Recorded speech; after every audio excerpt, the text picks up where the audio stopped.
everyone, welcome back to my channel. It's me again, Aisha Tariq, Filipina wife in Kashmir, Pakistan.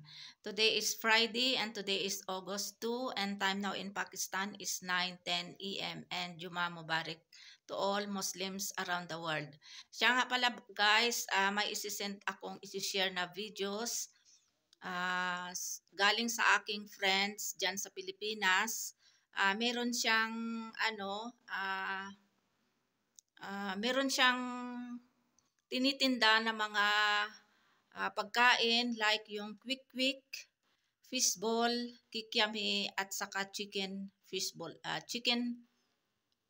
Ano ba yun? Basta apat yung kanyang tinitinda.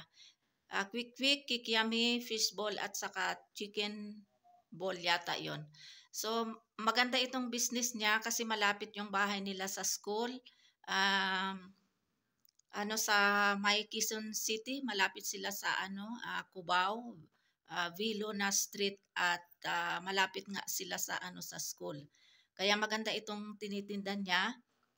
Marami siyang mga customers lalong-lalo na pag recess time o kaya after ng school.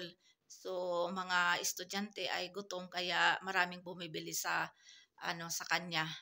Kaya may kasama siya na nagluluto yung kapatid niya. Masipag ka lang talaga magkapera ka dyan sa Pilipinas. So habang naghihintay siya ng kanyang visa going to Saudi, shout out pala sa iyo Beth Lawagan. Thank you sa video na sinend mo. So masarap itong pang merienda, pang snack. Gusto ko yung quick, gusto ko lahat 'yan. Kaya thank you so much Beth sa sa video mo na sinend. At inshallah magluluto din ako niyan, yung quick. Yung fishball mahirap kasi walang mga ingredients dito. Yung quick nakaluto na ako niyan. Madali lang lutuin kasi may itlog. Yun nga lang walang itlog dito na yung quail ba, yung pugo na na itlog. So yung aking ginamit ay yung itlog ng manok. So thank you so much at isisend ko sa iyo yung mga videos na sinend niya.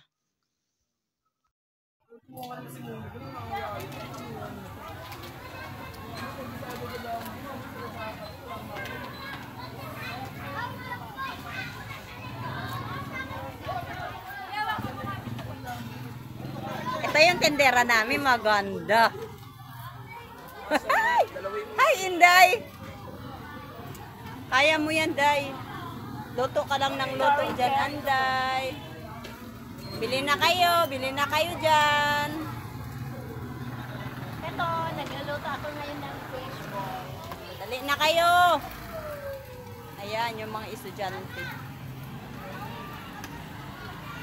Ayan, fishball kayo dyan. Malapit na. Gabi na.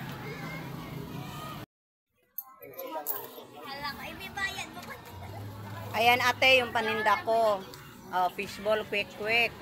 Yung tinimpla ko ng sauce ko, yung tubig, timplahan mo ng asukal, may asin na, unte, bitchin, at saka tapos pag medyo uminit na yung tubig, anayin mo natimplahan na yun ate ng sugar, asin, unte, at saka magic sarap unte, at saka anayin mo ng cornstarch para lumapot yung sauce mo, at saka yung quick yung timplahan mo na harina, tsaka timplahan mo din asin, unti, at saka magic sarap, unting witchin, at saka food color na orange, at saka itlog pugo, tapos pagulungin mo sa cornstarch yung itlog pugo, saka mo na i-prito yung itlog sa mantika. Ayun na yun ate. Ayan ang paninda ko. Yan paubos na ate. Thank you.